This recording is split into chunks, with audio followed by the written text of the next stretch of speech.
ALCS 第7戦でブルージェイズが勝利したことで、ワールドシリーズはドジャース対ブルージェイズの対戦カードに決定。ロバーツ監督がオンライン会見に応じました。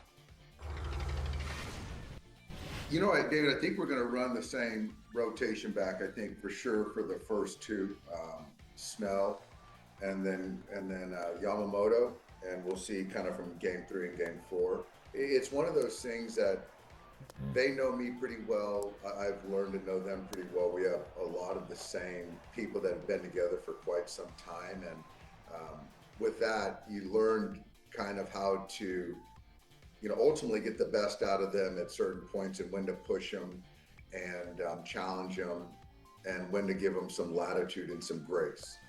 I think there's a complete trust with me and the players, and our goal of winning a championship has never been in question.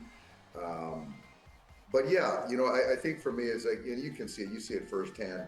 There's times I give guys freedom and like I said, grace, because the game's hard.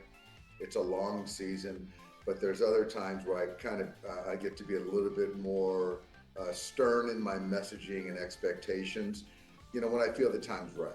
First off, they're two of the highest character people you'll ever come across, and they're both great teammates. They're both very, very good workers. They both value the little things in the game, and so it's just hard not to follow that path of those two players. And then you layer in on the experience of postseason, be able to kind of manage your heartbeat and be the guy in the right spots and the biggest of spots. So I'm very fortunate to have those two players on our roster. They make my job a lot easier. I brought it up, I think, on the first day of spring training and haven't talked about it since. I think it's one of those added pressures that I don't think that I want to take on. I don't think our players need to take on. So I think for us, it's kind of, being in the moment, taking care of business. And then at the end of the day, at the end of the season, then you can look back. But right now, the only focus is winning game 1 and winning 4 more games here.